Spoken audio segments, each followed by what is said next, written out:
What's up, people? Welcome back, man. Welcome back to Check Down, where we check down on the best available waiver wire pickups of the current week. And if you made it here, if you survived week 6, injuries, quarterbacks being benched, liars, Chargers, you guys lied to us, bro. Really, Haskins? But Vidal starts. Thank you, thank you, thank you, the Chargers. But look, first a word from our sponsor.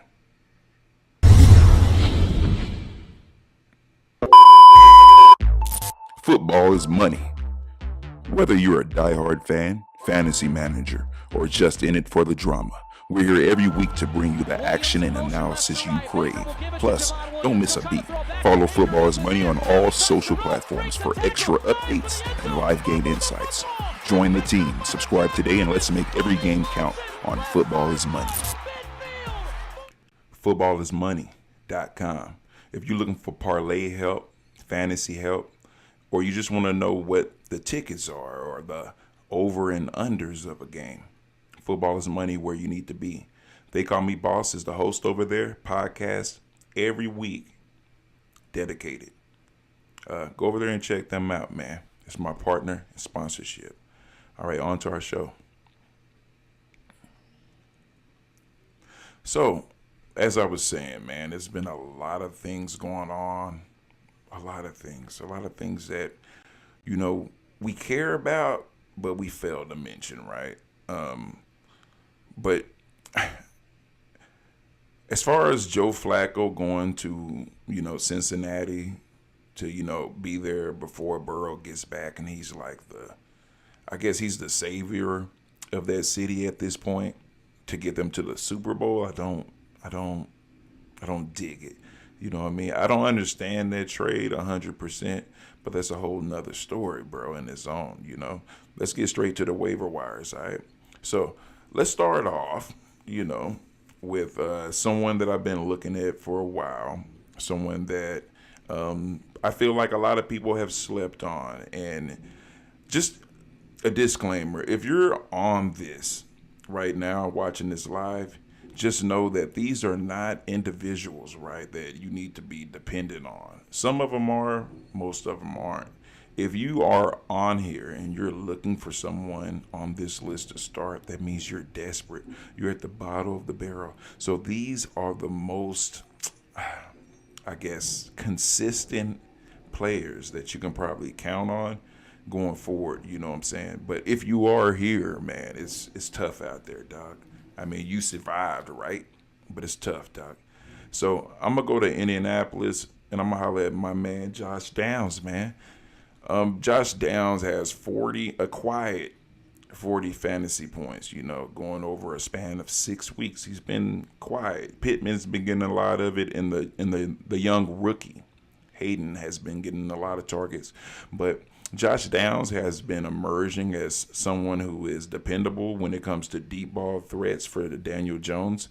And I feel like going on in the future, I feel like getting him as a backup to Pittman, would be smart, simply as a soft stash in case anything goes wrong with Pittman. Because as you saw last week, Josh Downs looked great, Don't pass up on Josh Downs, man.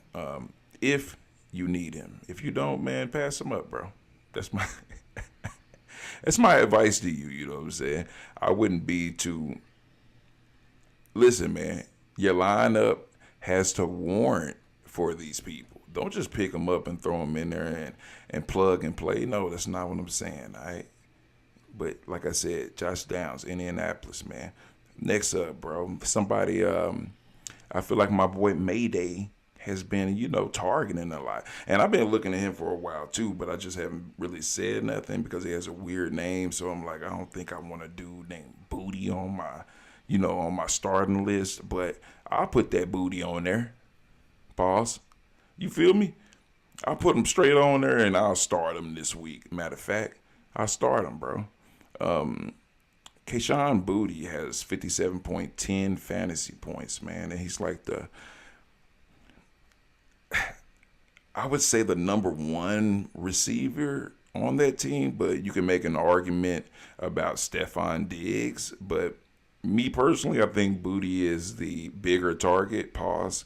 And being so, he will have more opportunities. And since he's healthy now and he's playing with a lot of confidence, not dropping balls, and pretty much has a streamlined focus to that end zone. And he's playing with a chip on his shoulder, and I love it, man. I love to see it. Him and Daniel Jones connecting on a lot of plays last week, dude. That's pretty much what got him his 57.10 fantasy points, man. If he's on the waiver wire and you're looking at him and you have the same thoughts in your head, like, nah, I don't want somebody named Booty on my team, then shame on you. Go pick that booty up. Pause. Next, on to the next one, man. We're going straight over to go holla at my man Cameron Johnson. Now, calm down. I know y'all saying like Cameron Johnson, huh? How you gonna say Cameron Johnson? Ain't Sterling Shepard over there? You right, he is over there. But Cameron Johnson was targeted in deep pass threats, right? Sterling Shepard is more of a slot receiver. You feel me? He's like crossing the paths, really. He's not one of those receivers that, you know what I'm saying, you're going to count on every game to go off, right? But this guy, Cameron Johnson, right? I mean, with no Mbuka, no Mike Evans, no Godwin, I feel like both Sterling Shepard and Cameron Johnson would be ideal pickups for that Buccaneers offense, because Baker Mayfield is having an MVP type of season and he has to throw the ball to somebody, right? So the people that he has to trust on would have to be Cameron Johnson and Sterling Shepard. The running back game is like a committee type of situation. All of those committee running backs do indeed know how to catch balls as well. Pause. But for the long picture, for the bigger picture, to replace your receivers in Tampa Bay, because I feel like even though Mbuka, Evans, and Godwin are not there and they're prolific receivers, I still feel like that boy Mayfield is going to go off, bro. I'm sorry, man. MVP caliber season. He's been eating nonstop. Baker Mayfield is being slept on really deeply in the league yet again, you know what I'm saying? And I feel like that's a problem in so many shapes and form. If he performs, right, this weekend with Cameron Johnson and Sterling Shepard, right, on this roster, and he goes off as if Mike Evans and Mbuka are there, then, dude, go ahead and get his man a trophy. Like, seriously, Baker Mayfield for MVP. He's putting everybody on notice to who he is and what he's about, dude. And he plays like a dog. He has the heart of a dog, dude. And you can't just overlook that, right? So, as a result, you can't just overlook these two wide receivers right here, Sterling Shepard and Cameron Johnson, man. You got to lock those players in, lock them in, and play them, bro. Either one of them, I would feel. Some people would argue Shepard over Johnson. Some people would offer Johnson over Shepard. I feel like if the whole wide receiver core is injured, both are going to eat. You see what I'm saying? You want the guaranteed points, right? He's going to give you the guaranteed points, Baker Mayfield, not only to these wide receivers, but to these running backs. Watch. It's going to be a great game, man. Believe in Baker, man. He's no cowboy, you know what I'm saying? Shout out to my boy Romo, matter of fact. But I mess with, you know what I'm saying? I mess with Baker Mayfield on the cool, real talk. All right, moving on, man. Controversy pick, but you know I am a Dallas Cowboy fan. You know, they're my guys. So I got to have my boy running back Jaden Blue. Now, I know y'all see 0.70 rushing all-purpose fantasy points, okay? But simmer down, okay? I feel like your boy Javonte Williams is on the decline. You feel me? I feel like the first part of the season, yeah, he had a lot of energy. He was running over people. He was prolific. He was doing what he needed to do to get in that end zone. But now, if you've been watching the games, the elephant in the room is my boy Rico Dowdle returning to Dallas, right? He returns to Dallas, right? And he runs for 200 all-purpose yards. My boy Javonte Williams barely scratched the surface of 50 yards. You see what I'm saying? And the Panthers, their run defense, you know, it has elevated from last year, but not that much, bro. You know what I'm saying? I don't know if my man was tired, if he was playing hurt, if something's going on in his head. I have no idea. But what I do know is Jadon Blue is a hungry rookie who is looking at them on the sideline like, man, when am I going to get my chance? He got his chance a couple of times, but with, limited carries, you can do limited production. I mean, could he blast off for an explosive play here and there? Yeah, but he's a rookie. He's still learning. And I feel like he's going to have an opportunity to learn a little faster in a committee type of situation if your boy Javonte Williams doesn't get it together. So Jadon Blue, stash that man. I'm going to say this one more time because I don't want like next week or 2 weeks from now. Like I told y'all Rico Dowdle 2 weeks ago, put him in every week. Have y'all been doing that? Listen, Jadon Blue, put this man on your bench. Put him on your bench. Put him on your bench and just wait. Don't look at him. Just act like he's just like a super player or something, right? Just stash him. Stash him, man. You'll never know what happens in fantasy, especially with running backs. Straight up. All right, man. We're going to go all over, right, to the last little. Hold on.